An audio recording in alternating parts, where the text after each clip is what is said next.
Oh, I don't care if it is summer, that's wet and cold. In case you wondered, I'm Dorothy Wilhelm, and this is Swimming Upstream radio show. And unbelievably, we have got a guest today that you will be astonished and delighted to run into again. This is the First Lady of the Western Heritage and Art Center, my dear friend, and we can't do much with her, Joella, Joella Oldfield. Hi, how are you, honey? Oh, honey, I'm perfect. Just You notice, perfect. you notice we're honey sort of girls. We're kind of We are. We always have been. People look at me so strange and I can't help it. I've been that way since I was little and now I see my daughter doing the same thing. So that's it's what contagious. well, I'm so glad that you could take time to come by today because we have some really great pictures and great stories to tell. In case there is anyone present who doesn't know these stories, we're going to tell them, and an opportunity to even own these very recordings for your very own. I'm pretty sure it'd be real expensive, but never mind. So tell us about the Western Heritage Center. Well, Dorothy, I want to first tell everybody that without Dorothy Wilhelm, there probably wouldn't be a Western Heritage Center, because Dorothy was on our very first board of directors. And prior to us even establishing a board, Dorothy was my friend and mentor.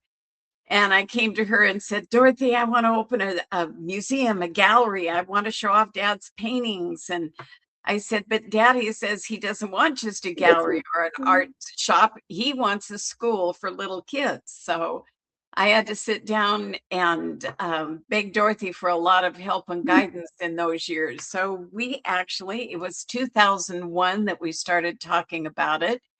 We got together, we came up with some ideas. I was given a name of a darling gentleman in Tacoma who was an attorney, soon to retire. And for him to tell me, I can't even remember his name. And I'm so sorry about that because he was adorable. I know, I can remember it. I can't think of it either. I sat down with him one day and I said, what I really need to know is how to start a board of directors. Yeah. And he said, well, honey, I've done a lot of these. And he did call me honey. And he said, I'm going to tell you things that you don't think you're going to need. And he said, first and foremost, you need to figure out everything you don't know. And then you need those people to fill in the gaps. So we went for an attorney, we went for a banker, we went for a community activist, we went for a inspiring community celebrity, which of course is Miss Wilhelm. And so we just kind of went down the list and we brought people together that, one, they all had to know who Fred Oldfield was. It was no point if they didn't. And two, they had to have the same kind of thrill about the whole thing as we did. So we had an amazing board of directors that we brought together. And for Daddy, it was not about showing his paintings. He said, oh, Pusha, who cares? That someday nobody will even know who I am. But he said, had I had art in school, I probably would have stayed in school. And he didn't. I mean, he was raised, he was born in 1918. So I want to tell you a little bit about the cowboy and why I thought it was so important to build an art center. One is that he truly was a cowboy, and he was a cowboy who became an artist. Specializing, of course, in Western art, the genre that he loved. Yeah, Joella, that's good. Hold that spot, but tell us how he came to know he was an artist. Oh, you love this story. It's fun. All his life, when he could find something to draw on or sketch, he would do it. But they were poor. It was the Depression. They had nothing, and they certainly didn't have art supplies. So one day he took charcoal hunks out of the fire and he decided, they were black. He could draw on it, and he took them into the bunkhouse and he decided to draw something on the wall. And of course, he's looking around outside and there's this big bull thistle. And if you've never seen one, they can grow quite tall. So he started out and he drew the bull thistle and he thought, that's pretty cool. And so he thought, well, if it's a painting, I guess it's supposed to have a frame around it. So then he drew a frame around it. And he said, well, it has to have some way to hang there. So he drew a nail and then he drew a little chain on both sides. So it was hanging the painting. And his brother walked in and he goes, what's that? And Dad says, well, what do you think? And he says, well, why would you waste time drawing a bull whistle? And Daddy said right then and there, he knew he could be an artist because his brother knew it was a bull thistle. So that was his first real piece of art was on the bunkhouse wall.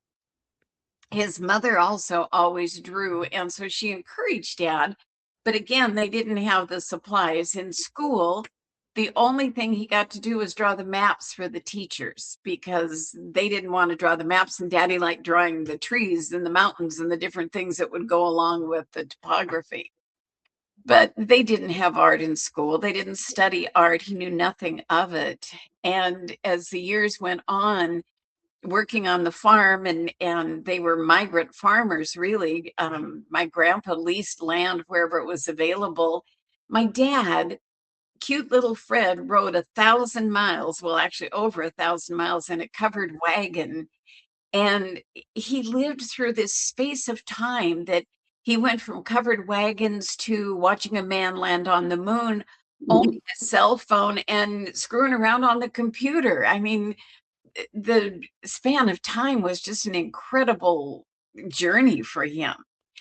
So he has this background, this amazing, rich Western background, but he didn't want to be a farmer. So he decided that he loved life. He was full of the Dickens, and his stories are, like I said, just so rich and true, and things that I did not know about. His sister had diphtheria and they were moving from point A to point B, and they hung a goat on the side of the wagon in a sling so that she could have goat milk because that was supposed to be good for diphtheria. And I mean, things that you and I watch in the movies, but would not have any real, well, you might, because you also were raised in a Western environment, but I was not. So You Dad so was much, the true, dearie, you were so much younger than I. not that much, honey, not that much.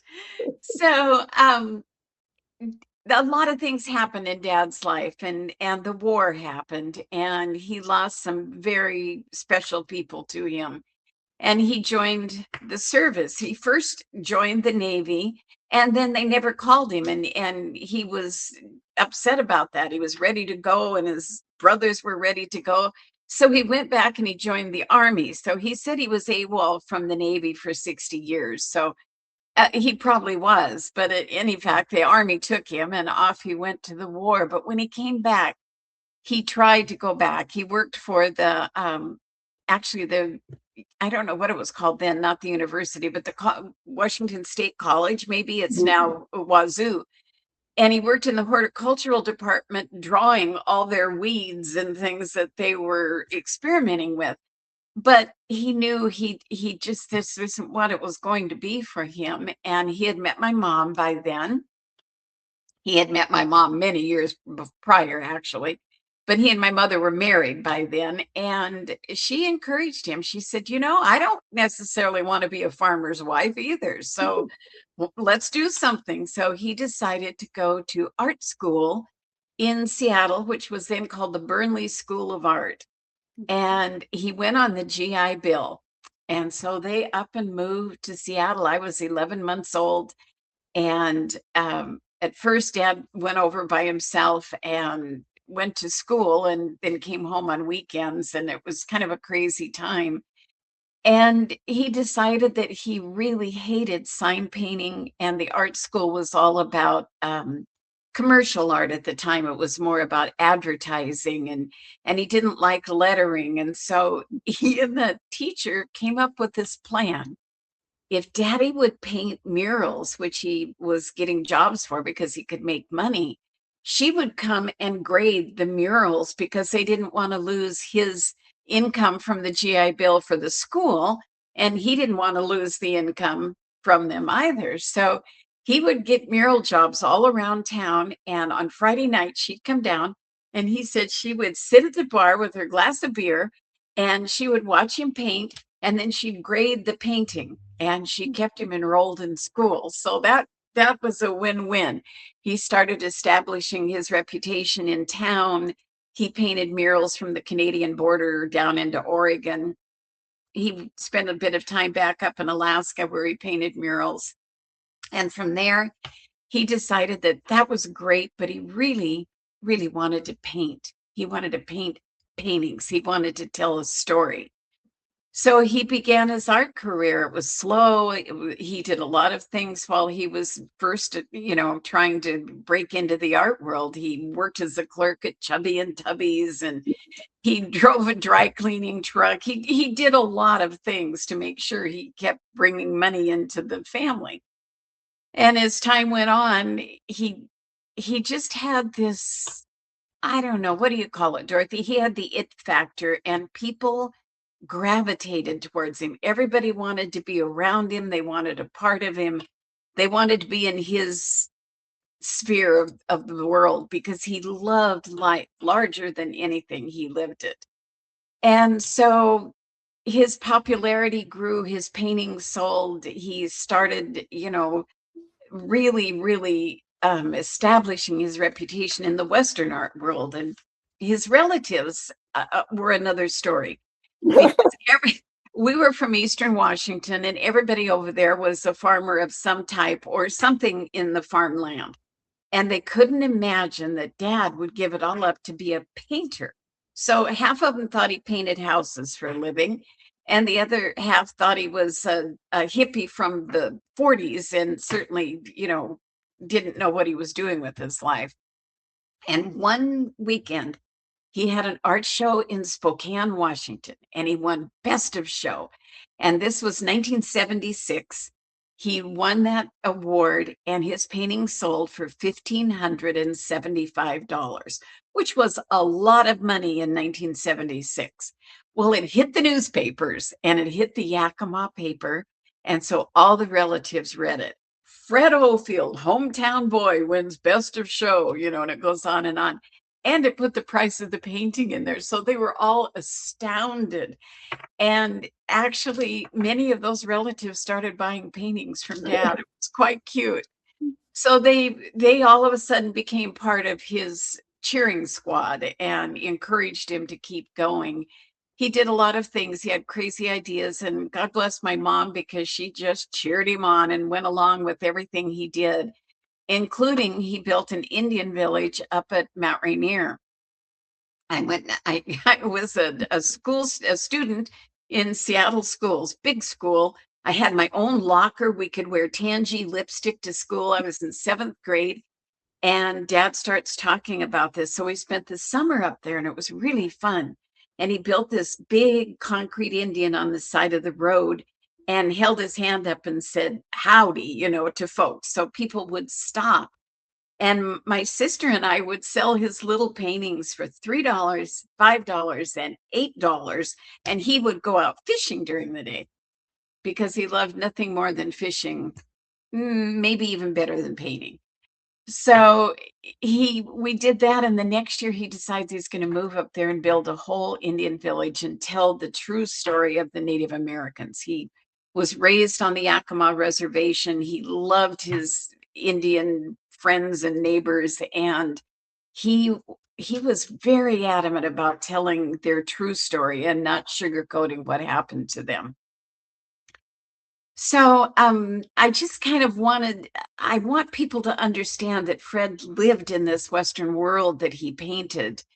Well, and want to hear more, but I want to just drop in there. You kind of skipped over the fact that in those years he was AWOL from the Navy. He was the man. It was his battalion that built the runway that won the Second World War. Yes, he did. And one of the most emotional moments he ever had at our museum was one day this elderly gentleman came in. He was just beautiful, dressed to the nines, and he had his cane and his little tweed jacket on, and he goes, Fred, I know that you don't know me, but I know who you are, and I came to tell you thank you." And Dad says, "And okay." He says, "What's that for?"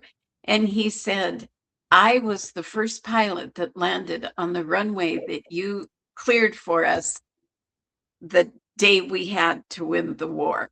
If that runway had not been cleared, I wouldn't be here and we wouldn't have won the war."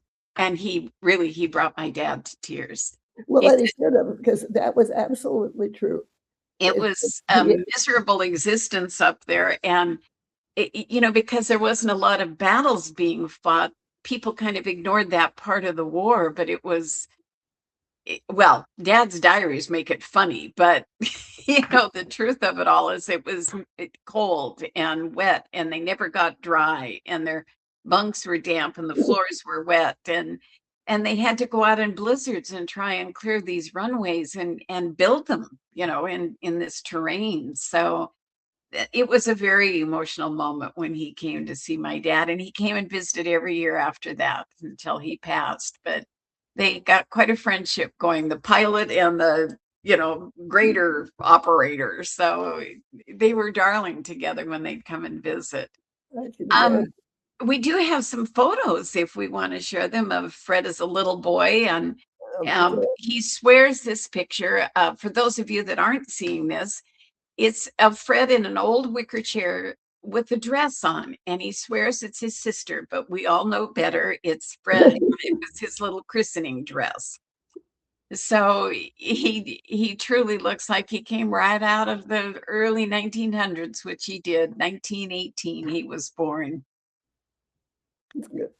And then this looks like something you would have seen in the Our Gang movies or something. It's Fred and a cousin boxing out in the field.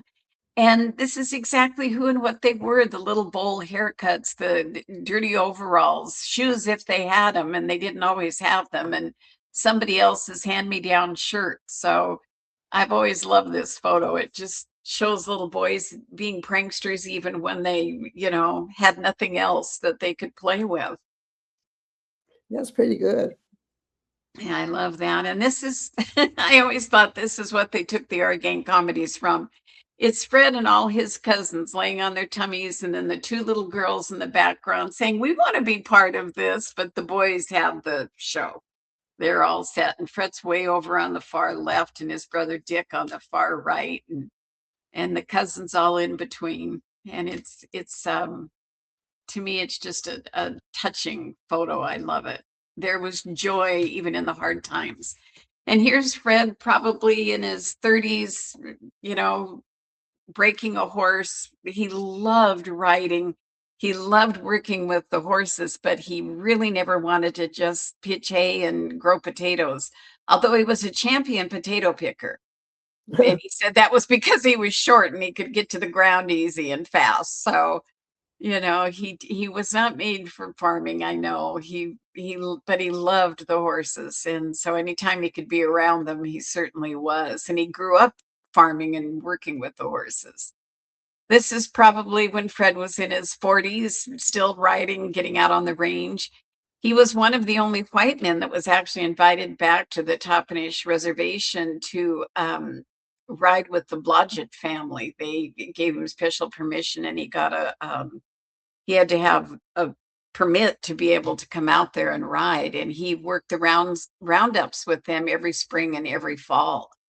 And he did that, I would think it was well into his 70s. He loved the Blodgett family and the roundups. Lots of fun stories about those. Well, that's the fire signal. Well, we'll ignore it then. Um, this is Fred back out on the range, just, riding. Somebody snapped a shot of him out Wait, there. honey, go ahead. We'll have to stop it. Hang on.